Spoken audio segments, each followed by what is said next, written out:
Ça y est, la raison et l'économie semblent reprendre ses droits. Et que ce soit au niveau des entreprises ou même maintenant au niveau des politiques, vous vous rendez compte, les politiques commencent à voir la lumière, tout est sauvé.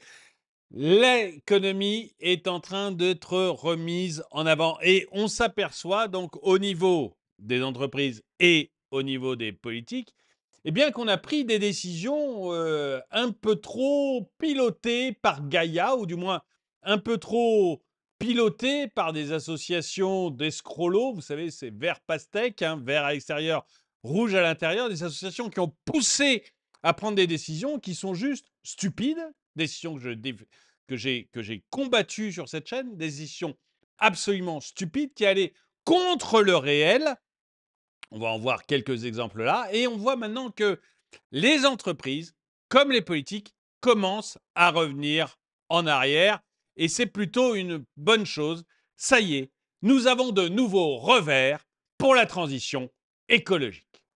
Bonjour et bienvenue dans cette nouvelle vidéo de DME en direct. Comme toujours, si vous n'êtes pas abonné, je vous suggère de le faire et de cliquer sur la cloche pour être prévenu lorsque je sors une nouvelle vidéo. Ça y est, l'escrologie commence à être visible, vue par tout le monde, et on a enfin des réactions qui vont un peu plus vers des choses saines. Alors, c'est bien sûr encore timide, c'est le début, on n'ose pas dire qu'on s'est trompé, on n'ose pas dire qu'on a fait n'importe quoi, mais quand même, on revient à la raison et c'est une excellente chose. Regardons ça ensemble. Le rythme effréné vers une économie écologique semble avoir subi de sérieux ralentissements, dévoilant ainsi des fissures dans le consensus autour de la transition écologique. De cette course où États, entreprises et fonds d'investissement semblaient se livrer une compétition effrénée pour afficher leur engagement envers l'ESG, l'environnement, le social et la gouvernance, les récents développements laissent entrevoir un net recul, aussi bien en Europe qu'aux États-Unis. Alors, il n'y a pas que l'ESG, il n'y a pas que l'environnement, il y a aussi tout le côté woke. Et vous allez voir que il y a beaucoup d'entreprises qui se sont tout simplement effondrées à cause de ça. Et donc, on commence à réaliser les choses. Et vous allez voir que, oui, il y a eu un consensus autour de la... Enfin, consensus dont je n'étais pas, hein, vous m'avez toujours entendu être très clair là-dessus. Sur la transition écologique, hein, on allait tous mourir. Et puis, on s'est aperçu que finalement, on ne mourrait pas tous. Que tout ça, ça restait quand même vachement théorique. Et puis surtout qu'on perdait du coup énormément d'argent, énormément d'emplois. Et de toute façon, ce n'était pas possible à maintenir. On va parler notamment de la voiture électrique. Là, vous allez voir à quel point tout ça est ridicule. Et les gens commencent à s'en rendre compte. Et que ce soit en Europe ou aux États-Unis, vous allez voir que les fonds d'investissement, les entreprises et même les politiques, je vous le disais, si les politiques commencent à s'en apercevoir, c'est que vraiment, maintenant, ça crève les yeux, commencent à se dire qu'ils se sont fait largement manipuler par des lobbies, par quelques milliardaires type Soros, par des gros lobbies qui avaient un intérêt financier, hein. Je vous rappelle que Greta Thunberg n'est pas une femme pauvre. Euh, et, euh, et que la manipulation commence alors à retomber bien comme il faut sur le nez. Une étude de BPI France révèle que près des 3/4 des dirigeants de PME et d'ETI estiment ardu d'investir dans la décarbonation. Les 3/4. Pour un truc en plus qui ne sert à rien. C'est-à-dire qu'on leur demande d'investir dans des trucs qui ne servent à rien. Je le redis, hein. Ce constat ne fait que souligner une tendance plus large, le scepticisme croissant envers les politiques environnementales et les investissements verts. En Europe, le fameux... Vous savez, ça me fait plaisir quelque part. Ça me fait plaisir. Depuis le temps que je vous le dis sur cette chaîne, que tout ça n'est que billevesé. Et je me rappelle des commentaires sur Twitter où on m'attaquait sur le fait que j'étais pas assez écologique, je racontais n'importe quoi. ou des commentaires même en dessous de mes vidéos pour dire que vraiment, je ne me souciais pas assez de Gaïa. J'embrassais pas assez les pieds en sandalettes de cette déesse païenne. Ça me fait plaisir de voir que les gens s'en aperçoivent maintenant. Que ça y est, le mur de la réalité, c'est ça qui te donne notre force. C'est ça qui me donne de la force et c'est ça qui donnait de la force à mes vidéos. C'est le mur de la réalité. Ça me fait plaisir de voir qu'on est confronté au réel et que face au réel, on peut faire ce qu'on veut. Ça ne change rien. Les grands prêtres aztèques pouvaient sacrifier des centaines de milliers de personnes au dieu soleil. Ça ne changeait rien sur les récoltes. Parce que le réel est là. Et ça me fait plaisir de voir que ça y est, petit à petit, on rentre dans le réel. On voit ce qui est réel. Et c'est bon.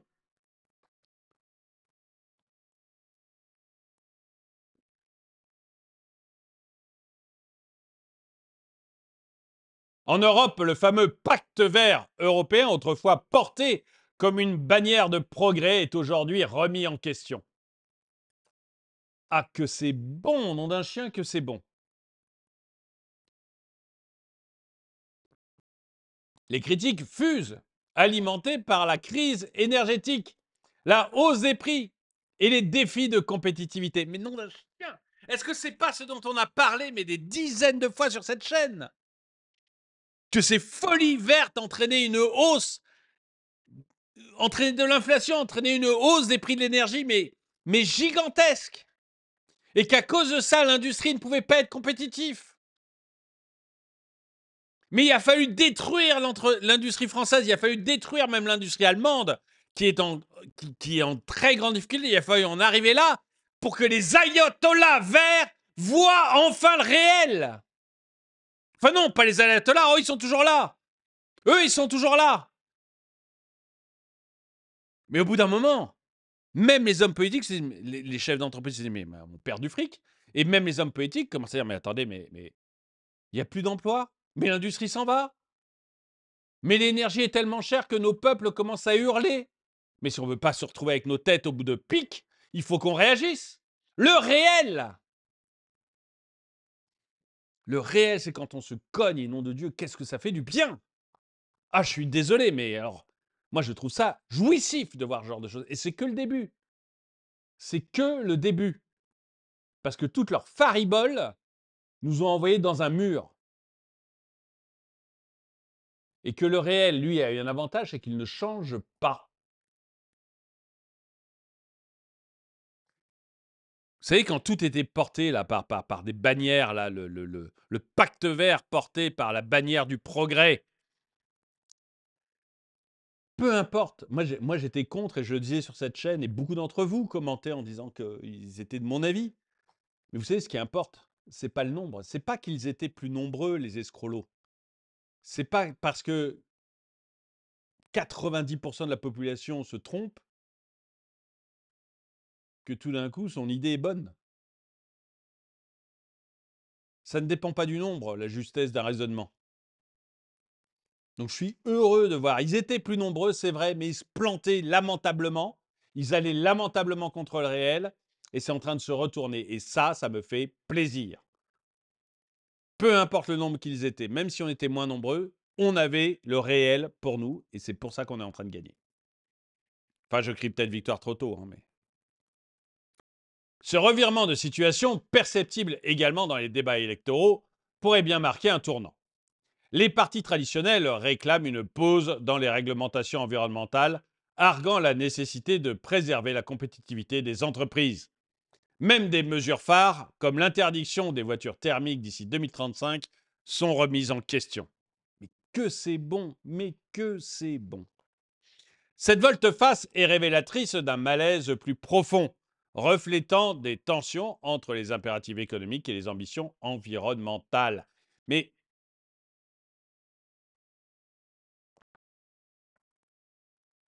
vous savez, je vous disais que ces folies sur l'énergie, sur l'électricité, a été détruire l'industrie. Bon, ça a détruit l'industrie allemande, qui est maintenant exsangue.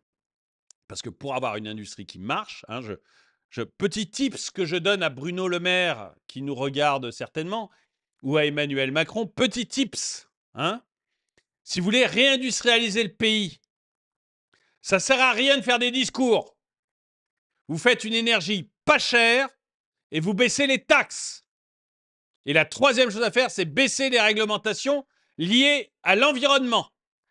Vous réunissez ces trois trucs, la réglementation liée à l'environnement, les taxes et le prix de l'énergie, et vous avez résolu votre problème. Vous réindustrialisez en trois mouvements.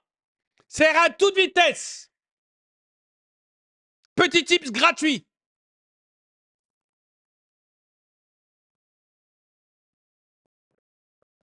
Par contre, si vous persistez dans vos folies écologiques, si vous persistez dans vos folies sur l'énergie, si vous persistez dans vos folies sur les taxes, je vous annonce un avenir bien sombre pour l'industrie française. Et j'ai encore fait des vidéos qui le prouvent. Hein, on peut parler de Duralex. On peut parler aussi du premier génériqueur, les médicaments génériques de France, qui est en train de se vendre aux Indiens.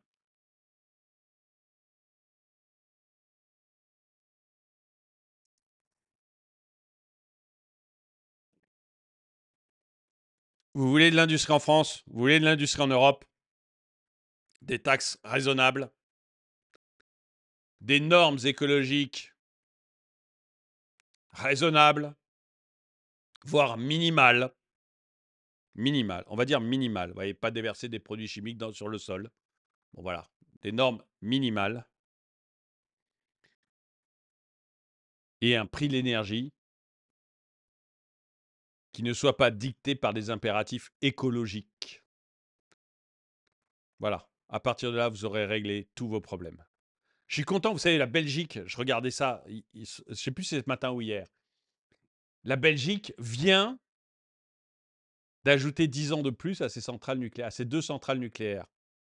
Alors qu'ils allaient tous les fermer, etc. C'était bon, ça y est, le Parlement s'est rendu compte du réel.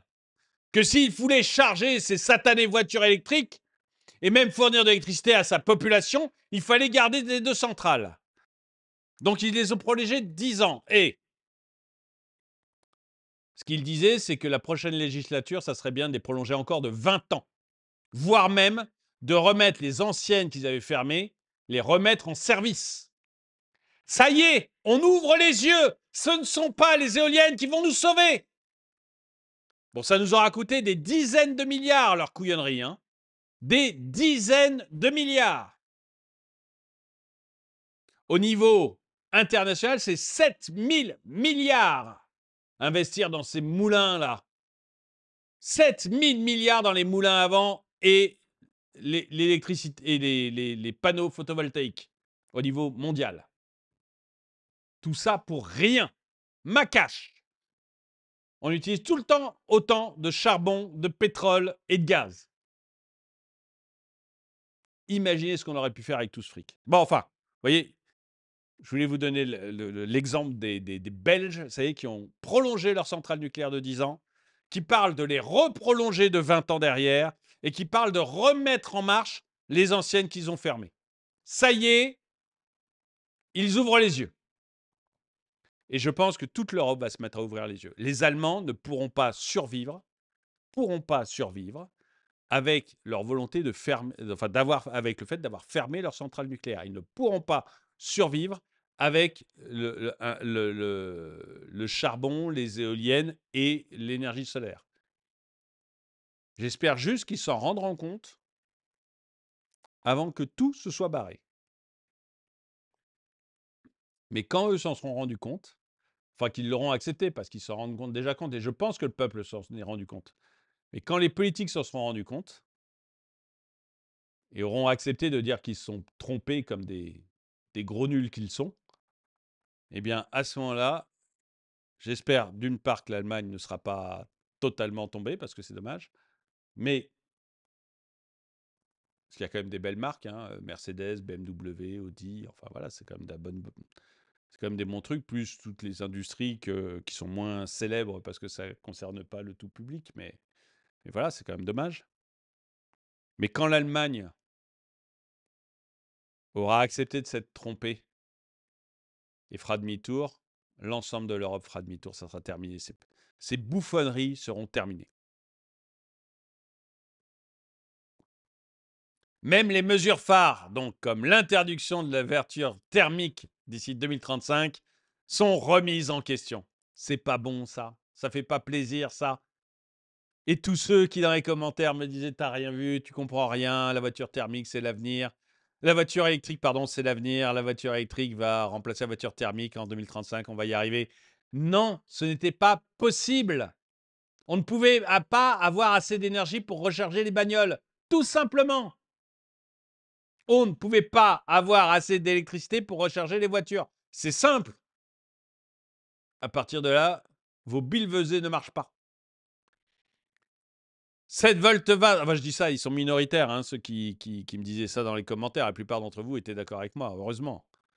Cette volte-face est révélatrice d'un malaise plus profond, reflétant des tensions entre les impératifs économiques et les ambitions environnementales. Aux États-Unis, la polarisation politique s'invite également dans le débat sur l'ESG. Vous savez, ce sont des normes, l'ESG, donc les normes sociales et environnementales et de gouvernance, et c'est tout le wokisme. Vous savez, pourquoi la petite sirène dans le dernier Disney est noire, alors que Copenhague, c'est quand même plutôt connu pour des jeunes femmes blanches, et dans le livre original, comme dans le premier dessin animé de Walt Disney, la petite sirène, elle est blanche comme l'écume. Pas moi qui le dis, c'est le bouquin. Donc voilà. Pourquoi Blanche-Neige n'est pas blanche dans le prochain film, d'ailleurs, que Disney n'a pas fait. Il devait paraître cette année, ils l'ont reculé, ils ont voulu, parce qu'il n'y avait plus de nains, il y avait des créatures magiques, ils se sont rendus compte du ridicule, donc ils vont essayer de remettre des nains. Alors, ils vont pas embaucher des gens, faut pas déconner, ils vont faire des nains en CGI. Là aussi, ça promet d'être merveilleux. Et petit à petit, ils essayent de cacher le film, et à mon avis, on aura du pot s'il sort un jour, même sur une plateforme de streaming. Mais, enfin, du pot, non, on n'aura pas de pot, mais les acteurs auront du pot s'ils se voient un jour sur une plateforme de streaming. Mais pourquoi on avait ça? Blanche-Neige qui n'est plus blanche, la petite sirène qui n'est plus. Pourquoi vous avez de plus en plus des trans genres dans les films? Pourquoi vous avez de plus en plus des couples lesbiens? On a l'impression que toute la population est devenue lesbienne. Pourquoi vous avez ça de plus en plus dans tous les films? Bah, c'est énorme, ESG.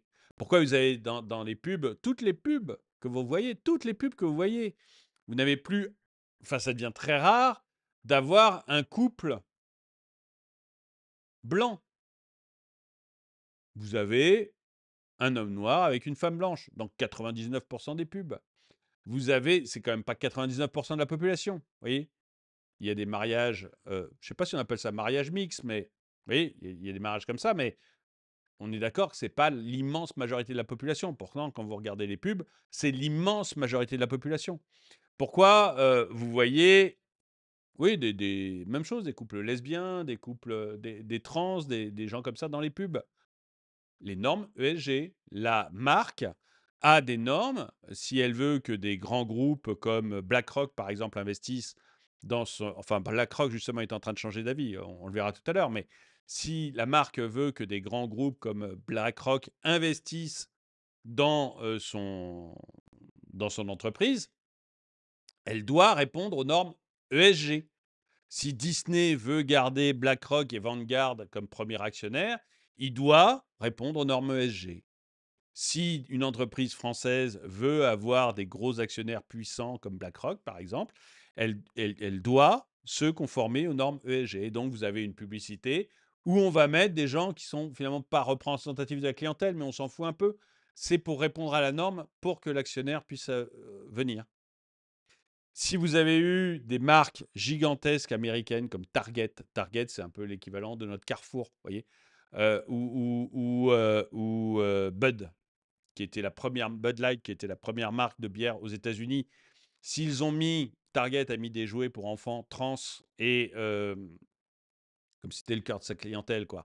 Et Bud a fait une pub très connue maintenant avec Dylan Mulvaney, qui est un transsexuel non opéré. qui est vraiment pas du tout sa clientèle, hein, honnêtement. Bud Light, c'était une clientèle de pères de famille, redneck, donc redneck, les gens qui travaillent dehors, plutôt, vous voyez, euh, voilà, des agriculteurs ou des ouvriers du bâtiment, etc. Des gens qui ne sont pas forcément hypersensibles aux trans. Pourquoi ils ont fait ça? Eh bien, Target comme Walmart, Target comme Bud ont fait ça pour répondre aux normes ESG à la demande de puissants actionnaires comme BlackRock. Le résultat, c'est que Bud Light n'est plus la première marque des États-Unis, elle est devenue la troisième. Donc elle s'est effondrée, son cours de bourse s'est effondré et Target aussi a connu un énorme effondrement. Parce que les familles classiques, quand elles vont dans un magasin, et vous, quand vous allez chez Leclerc, avec vos enfants, faire les courses, vous n'avez pas forcément envie que vos enfants, dans le rayon jouets, tombent sur des jouets pour enfants transsexuels. Vous avez envie d'être dans un endroit où il n'y a aucune polémique. Voilà. Donc voilà, il y avait donc pourquoi les entreprises font ça? Pourquoi vous avez des pubs? À cause des pubs où on essaye de vous asséner des choses. Je vais prendre l'exemple bizarre de Dylan Mulvaney pour Budweiser. Donc, eh ben, uniquement pour satisfaire aux normes ESG. Mon Dieu, je suis obligé, pour satisfaire aux normes ESG, de travailler avec tel pourcentage de transsexuels. C'est pas ma clientèle, mais je suis obligé. Bon, bah, je vais mettre un transsexuel dans une pub pour satisfaire aux normes. Donc, aux États-Unis, la polarisation politique s'invite également sur le débat sur l'ESG. Ce concept, autrefois considéré comme progressiste, est désormais perçu par certains comme une idéologie partisane. Bah, tu m'étonnes. Les entreprises qui mettent en avant leurs objectifs environnementaux risquent désormais d'être accusées de négliger leurs impératifs financiers. Unilever et Shell ont ainsi revu à la baisse leurs engagements ESG, tandis que BlackRock a effacé l'acronyme de son vocabulaire sous la pression d'investisseurs républicains. BlackRock a vu notamment des fonds de pension, vous savez, des fonds de retraite, notamment du Texas. J'ai pas fait de vidéo dessus, j'ai hésité, mais j'ai pas eu le temps. Mais notamment du Texas, qui ont retiré leur bille de BlackRock en disant bah tant pis, écoutez, nous on n'est pas d'accord avec votre système. Alors pourquoi le Texas? Parce que les fonds de retraite du Texas disaient bah attendez, nous on touche 1 milliard par an qui vient de l'industrie pétrolière.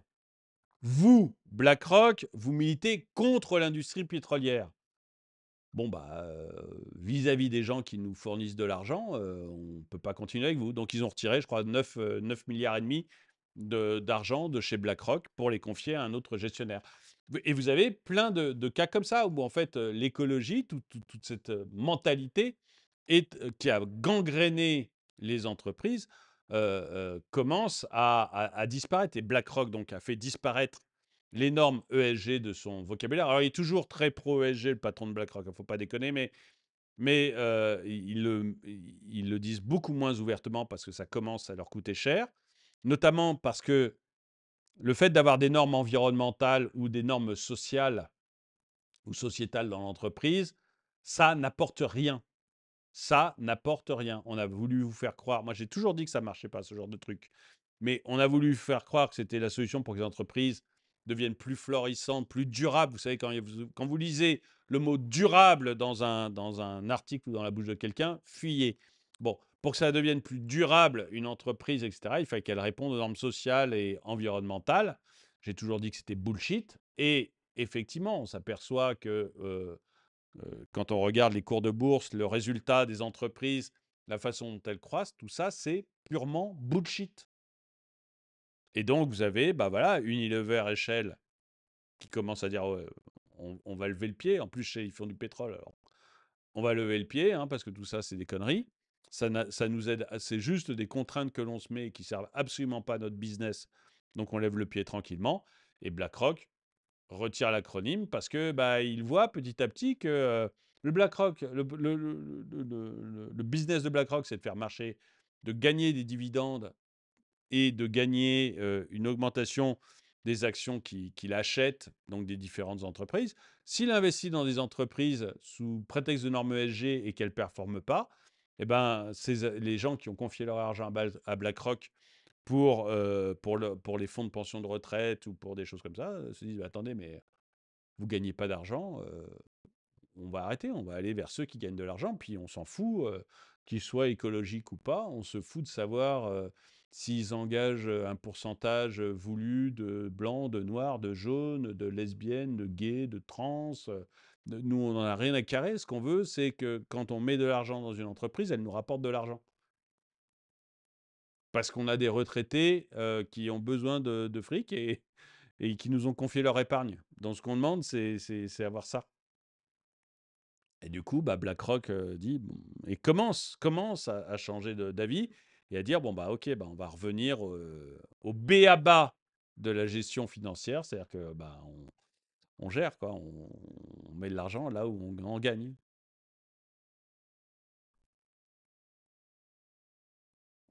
Même la finance verte semble, mais tout ça c'est merveilleux parce que vraiment tout ça, c'est des choses sur lesquelles j'ai alerté et que je disais, mais pas parce que je suis un pur génie, mais uniquement parce que c'était la réalité. Moi, il faut qu'on m'explique en quoi le fait d'avoir un pourcentage de telle ethnie ou de telle sexualité va améliorer les résultats d'une entreprise. Moi, il faut qu'on m'explique en quoi le fait de faire de l'écologie va améliorer les résultats d'une entreprise. Tout ça, c'est bullshit. Donc tout ça, c'était parfaitement visible du moment que vous n'êtes pas un idéologue et que vous regardez juste le réel. Alors en plus, il s'avère que beaucoup d'entreprises qui faisaient ça, confère Danone, étaient gérées à ce moment-là par des nuls. Et d'ailleurs, le PDG de Danone s'est fait dégager au bout de quelques années, était géré par des nuls et des nuls qui avaient un gros intérêt à mettre ce genre de normes. Parce que du coup, ils mettaient leurs primes par rapport au pourcentage de minorités qu'ils engageaient ou qu'ils promeutaient. C'est vachement plus facile d'engager un pourcentage de minorités que de faire de bons chiffres d'affaires et de bons bénéfices. C'est nettement plus simple. Donc comme ça, ils touchaient leurs primes, très contents, en disant regardez, je pense bien, regardez, etc. Ils touchaient leur fric, ils touchaient leurs primes, et les actionnaires, eux, perdaient de l'argent. Donc ils portaient ça au nu en disant que c'était absolument l'avenir, forcément. Même la finance verte semble marquer le pas avec une baisse des émissions d'obligations visant à financer des projets environnementaux et sociétaux. Et moi, je vous le dis, si vous êtes des investisseurs, mais j'ai pas le droit de donner de conseils en investissement, donc je vous donne aucun conseil, mais moi, je fuis ce genre de truc. Je fuis la finance verte. Je fuis tout ce qui est... c'est-à-dire quand la seule chose qu'on a à me vendre pour mon argent, c'est on va sauver la planète, ou c'est bien parce qu'on s'occupe des minorités, ou c'est bien pour l'environnement, ça ne m'intéresse pas. C'est-à-dire que mon argent, je le place parce qu'il va me rapporter des sous. Le reste, pour moi, c'est... Alors si en plus, c'est bon pour la planète, c'est très bien. Mais si le premier argument, c'est que c'est bon pour la planète, c'est que ça ne rapporte pas de sous. Donc du coup, m'intéresse pas. Cette tendance, mais encore une fois, si c'est en deuxième argument, pourquoi pas, moi, si le premier argument, c'est de me dire, écoute, tu as un rendement de 10% par an, et en plus, tu sauves la planète, ça me va bien. Mais si c'est pour me dire, tu sauves la planète, bon, ok, ça rapporte moins que le livret A, mais tu sauves la planète, ça ne m'intéresse pas beaucoup. Cette tendance, bien que temporaire, selon certains analystes, témoigne d'une certaine frilosité des investisseurs. Et bien oui, les investisseurs, au bout d'un moment, au début, ils se laissent piéger par ces imbécilités. Et au bout d'un moment, ils disent, mais c'est bien beau ça, mais moi j'ai placé mes sous-sous pour avoir des sous-sous. Toutefois, tes voix rappellent que la transition verte reste une lame de fond inéluctable. Eh bien, on verra les voies, on verra. La directive européenne CSRD, prévue pour entrer en vigueur en 2025, devrait renforcer les obligations de reporting extra-financier des sociétés cotées, accélérant ainsi les efforts de la transition. Ça va surtout embaucher un tas de salariés complètement inutiles qui vont faire des reportings, quoi. Mais s'il n'y a pas plus contraignant que ça restera des reportings et les financiers s'intéresseront aux chiffres. Donc, bon, on fera des reportings. Mais surtout, il faut se méfier de ce genre d'imbécilité. Bon, enfin, écoutez, je ne sais pas ce que vous en pensez. Je ne sais pas si vous êtes, vous, content de voir que le monde est en train de changer et que on est d'accord, c'est pas fini. Hein, on est d'accord, les ayatollahs sont toujours là.